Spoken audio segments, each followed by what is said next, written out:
மனிதி என்ற ஒரு சொல்லுக்குள் அடங்காதை பெண்ணை அப்படிங்கிற வார்த்தை நிறைய இடத்துல கேள்விப்பட்டிருப்போம். என்ன சொல்ல வாரீங்க? அன்று முதல் இன்று வரைக்குமே பெண்கள் அப்படின்னு சொல்லும் போது நிறைய சமுதாயத்திலேயாவது இருக்கட்டும், நிறைய இடங்கள்ல இருக்கட்டும், ஒதுக்கப்பட்ட நிலைகள் இருந்துட்டே தான் இருக்கு. பெண் தானே, உனக்கு எதுக்கு இந்த வேலை? பெண் தானே, எதுக்கு நீ இவ்வளவு போராடுற? பெண் தானே, அது நலையா இருக்கும் இப்படிங்கிற வார்த்தை கேட்டு கேட்டு கேட்டு பழகி நமக்கும் ஒரு கட்டத்துல என்னடா இது, எதுக்கு எடுத்தாலும் பெண் பெண்ணு சொல்றாங்களே, எதுக்காக இப்படி இந்த சமுதாயத்துல ஒதுக்குறாங்க அப்படிங்கிற நிலைகள்லாம் தாண்டி நாங்களும் சாதிப்போம், எங்களுக்குன்னு ஒரு இடத்தை உருவாக்குவோம், எங்களுக்குன்னு ஒரு தடத்தை நாங்க பதிப்போம் அப்படின்னு சொல்லி நிறைய போராடி பெண்கள் எனக்கு உயர்ந்துட்டு தான் இருக்காங்க. எந்த ஒரு சமுதாயத்துல எந்த ஒரு இடத்துல நீ எதுக்குமே இல்லை, நீ அடுப்பங்கரையில தான் இருக்கணும், நீ வீட்டு வேலை தான் செய்யணும் சொன்னவங்களுக்கு மத்தியில கூட இன்னைக்கு சாதனை பெண்களா பல பெண்கள் உயர்ந்திருக்காங்க. இவங்க ஒவ்வொருத்தரும் வரலாறு, உங்க வீட்டுல இருக்க ஒவ்வொரு பொண்ணுங்களை பத்தியும் பேச போற நிகழ்ச்சி தான் இந்த ஒரே நிகழ்ச்சி. இனிய மகளிர் தின நல்வாழ்த்துக்கள் என் அன்பார்ந்த மனைவிகளை. சாதிப்போம் என்னும் தலைப்பினூடாக எத்தனை பெண்கள் இன்னைக்கு சாதிச்சிருக்காங்க, வாழ்க்கையில எத்தனை பெண்கள் உயர்ந்திருக்காங்க அப்படின்னு சொல்லி பார்க்கறதுக்காக அந்த விதத்துல இன்னைக்கு நிகழ்ச்சியை பொறுத்த வரைக்கும் முதலாவது மனிதியா நம்ம கூட இணைய போறவங்க மேரி கியூரி. மேரி கியூரி அப்படிங்கிற பேர் கேள்விப்பட்டிருக்கலாம், கேள்விப்படாமலும் கூட இருந்திருக்கலாம். பட் இந்த ஒரு பெண் யாரு அப்படின்னு சொல்லி பாத்தீங்கன்னா, இவங்களும் சாதாரணமா ஒரு கிராம பகுதியில, அதுவும் போலாந்துல பிறந்த ஒரு பெண்மணி தான். இவங்க என்ன சாதிச்சாங்க, இவங்களோட டேர்னிங் பாயிண்ட் என்னவா இருக்கு, எதுக்காக இவங்க சாதனை பக்கத்துக்குள்ள வந்தாங்க அப்படிங்கிற ஒரு கேள்வி எழும்புதான். இவங்களுக்கு ஆரம்ப காலத்துல இருந்து ரொம்பவே இந்த பௌதிகவியல் ரசாயனவியல்ல அதிக ஆர்வம் இருந்திருக்கு. இந்த பௌதிகவியல் ரசாயனவியல் கத்துக்கிறது தான், அதை பத்தி படிக்கிறது தான் இவங்களுக்கு குறிக்கோளாவே இருந்திருக்கு. இதை படிச்சுட்டா போதுமா, இதை படிச்சுட்டு ஏதோ நம்ம பண்ணிக்கிட்டா போதுமா அப்படின்னு நினைச்சிட்டு இருந்தவங்களுக்கு மத்தியிலும் கூட இல்ல, சாதனை அப்படிங்கறது ஒண்ணு நம்ம வாழ்க்கைக்கு தேவை அப்படின்னு சொல்லி முடிவெடுத்த மேரி கியூரி என்ன செஞ்சாங்கன்னு சொன்னா, ஒரு டேர்னிங் பாயிண்டா அவங்க லைஃப்ல ரேடியோ மற்றும் பெலோனியம் அப்படிங்கிற கதிர்வீச்சுகள் அப்படின்னு சொல்லக்கூடிய 2 விஷயத்தை கண்டுபிடிச்சாங்க. இந்த கதிர்வீச்சு எதுக்காக யூஸ் ஆகுது, இந்த கதிர்வீச்சு எதுக்கு அப்படின்னு கேட்டீங்கன்னா மருத்துவ சிகிச்சைக்காக. இவங்க பௌதிகவியல் ரசாயனவியல் படிச்சவங்க. இவங்க ஹெல்த் சம்மந்தமா எங்க போனாங்க அப்படிங்கிற ஒரு கேள்வி எழும்புதா. இவங்க கண்டுபிடிச்ச இந்த கதிர்வீச்சினாலதான் இன்னைக்கு பல நோய்களுக்கு ஒரு மருத்துவ வசதிகள் உருவாக்கப்பட்டிருக்கு அப்படின்னு சொல்லணும். இதற்காக இவங்களுக்கு 1903ஆம் ஆண்டு இயற்பியல் நோபல் பரிசும் 1911ஆம் ஆண்டு வேதியியல் நோபல் பரிசும் கிடைக்கப்பட்டுச்சு அப்படிங்கிறது முக்கிய ஒரு பங்கு அப்படின்னு தான் சொல்லணும். என்னதான் சொன்னாலும் இந்த ஒரு மெடிசன் எதுக்காக யூஸ் ஆகுனுச்சு அப்படின்னு பார்த்தீங்கன்னா, வேர்ல்டு வைடு ஃபர்ஸ்ட் வார், உலக மகா யுத்தம், முதலாவது மகா யுத்தம் நடந்த போது அந்த படையில ஒர்க் பண்ணவங்களுக்கு தேவையான சிகிச்சைக்காக இவங்க இந்த ரேடியம் மற்றும் பெலோனியம் கண்டுபிடிச்சிருக்காங்க. இந்த மேரி கியூரி அப்போ ரொம்ப கஷ்ட நிலையில ஆரம்பிச்சிருந்தாலும் இன்னைக்கு வரலாறு பேசக்கூடிய ஒரு சிகிச்சை மருத்துவத்திற்கு கை கொடுத்த முதலாவது பெண்மணியாக நம்ம நிகழ்ச்சியில தலை தோக்கி நிற்கிறாங்க அப்படின்னு தான் சொல்லணும். இரண்டாவதா இவங்க கொஞ்சம் டிஃப்ரெண்டான ஒரு பர்சன். இந்த சாதனை பெண் பேச காரணமே இவங்களோட கொஞ்சம் ஆட்டிடியூட்னு வச்சுக்கோங்களேன்.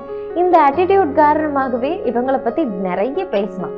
இவங்க யார் அப்படின்னு பாத்தீங்கன்னா, நம்ம ரோசா பார்க் அப்படின்னு சொல்லக்கூடிய ஒரு பெண்மணி தான். ஆரம்ப கால பகுதியில நீதி, சமத்துவம், இந்த மக்களுக்கு ஒற்றுமை தேவை, சமத்துவமான முறையில தான் வழி நடத்தணும் அப்படிங்கிற நிறைய விஷயத்துல ஆர்வம் கொண்டவங்க தான் இந்த ரோசா. இவங்களை நவீன குடியுரிமை இயக்கத்தின் தாய் அப்படின்னு சொல்லி USA அழைக்கிற அளவுக்கு இவங்க முக்கியமான ஒரு குடியுரிமைக்கான ஒரு தாய் அப்படின்னு சொல்லலாம். எதுக்காக சொல்லப்படுதுன்னு சொன்னா, சமத்துவம் தான் என்ன அப்படிங்கிறதுக்கு ஒரு பிரதான விளக்கம் கொடுத்தவங்க தான் இந்த ரோசா பார்க் அப்படின்னு சொல்லக்கூடிய ஒரு பெண்மணி. ஒரு காலகட்டத்துல சுமார் பிரிக்கப்பட்டிருக்கு. 1955க்கு முன்னாடி ஒரு காலகட்டத்துல என்ன செஞ்சிருக்காங்கன்னு சொன்னா, வெள்ளை இனத்தவர்கள் அப்புறம் கருப்பு இனத்தவர்கள் அப்படின்னு சொல்லி 2 விதமா சமுதாயத்தை பிரிக்கப்பட்டிருக்கு.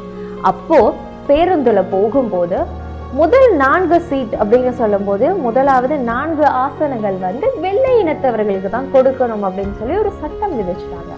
கருப்பினத்தவர்கள் அவங்களை பொறுத்த வரைக்கும் தாழ்ந்த இனம் அப்படின்னு சொல்லி அவங்கள வந்து 2வது ஆசனங்கள்ல தான் உட்காரணும், அவங்க வந்து முதல் ஆசனத்துக்கு வரக்கூடாது அப்படின்னு சொல்லி தடை விதிச்சுட்டாங்க.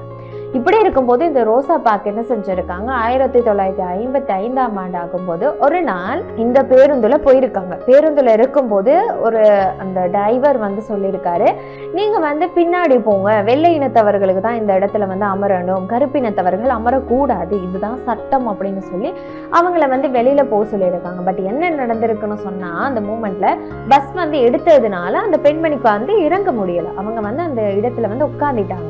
வெள்ளை இனத்தவர்கள் அமர வேண்டிய ஒரு சீட்ல வந்து உட்கார்ந்துட்டாங்க அந்த ஆசனத்துல. அப்போ இவங்க சீட்டோட, இவங்க ஆசனத்தோட தான் 4 பேர் அமரக்கூடிய விதத்துல வெள்ளை இனத்தவர்கள் 4 பேர் இருந்திருக்காங்க. அப்ப இவங்களை பார்த்து சொல்லியிருக்காங்க, கருப்பு இனத்தவர் தானே, அதனால நீங்க எழும்புங்க, நீங்க வந்து இங்க அமராதுங்க அப்படின்னு சொல்லும் போது இவங்க ரொம்ப கோவப்பட்டுட்டு, என்னால எழும்ப முடியாது அப்படின்னு சொல்லியிருக்காங்க.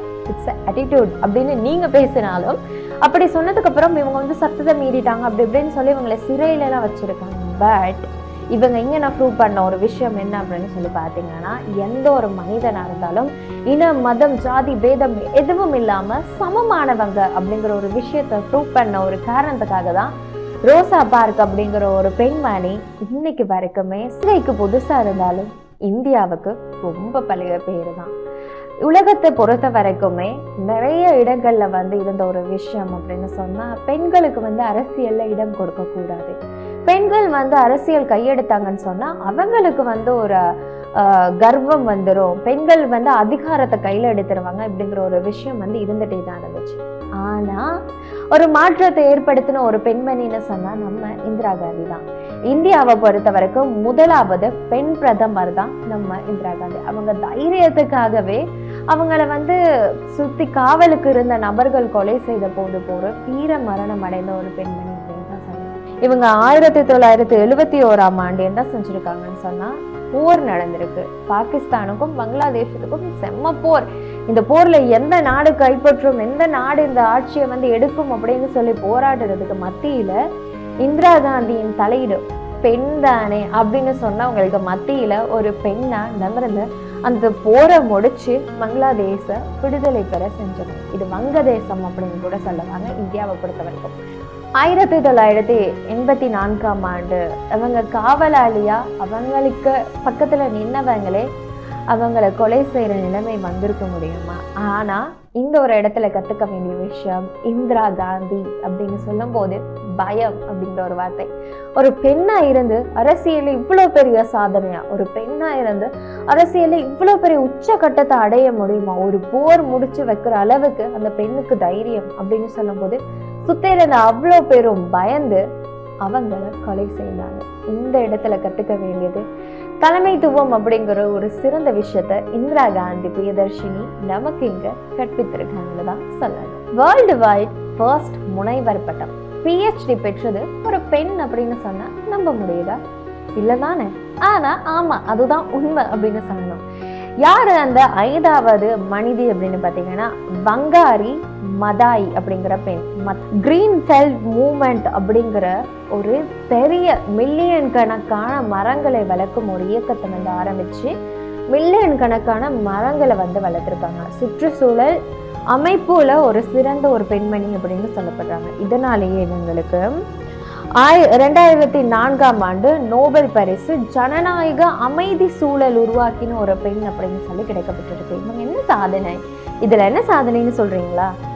ஒரு பெண்மணி அவங்கள படிச்சது ரொம்ப கஷ்டமான சூழல்ல, அவங்க வாழ்ந்தது ரொம்ப கஷ்டமான, நிறைய வாய்ப்புகள் தட்டுப்பட்டுச்சாங்க. பெண் அப்படின்னு சொல்லியே நிறைய இடத்துல வந்து வாய்ப்புகள் கொடுக்கலையா, நிறைய ஊடகங்களுக்கு இடையில பிரச்சனை நடந்திருக்கு. இந்திய பெண் எப்படி தர முடியாதுன்னு சொல்லி நிறைய இடத்துல போராடின, உயிருக்காகவே போராடின ஒரு பெண்மணி தான் நம்ம மலாலா. இவங்க போராடின ஒரு காரணத்துக்காக தான் தாலிபா பெண்கள் இன்னைக்கு துறையில சாதிக்க முடியாது, விளையாட்டு துறையில பயணம் செய்ய முடியாது, பெண்கள் நான் ஓடக்கூடாது, பாயக்கூடாது, துள்ளக்கூடாதுன்னு சொல்லி முடக்கப்பட்ட சமுதாயத்துல கூட இல்ல, அவங்க திறமை, அவங்க கோடி மக்களின் உயிர் பாதுகாக்கப்படுது அப்படின்னு சொல்லலாம். ஆகவே இன்னைக்கு வந்து இவ்வளவு பெண்மணிகள் பத்தி பார்த்திருந்தோம். மகளிர் தினம்னால இவ்வளவு பெண்மணிகள் பத்தி பேசுறீங்களா? அப்ப ஆண்கள்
ஆனாலும் ஒவ்வொரு பெண்மணியும் காலையில எழும்பினர்களுக்கும் மனைவிகளுக்கும் இனிய மகளிர் தின நல்வாழ்த்துக்கள்.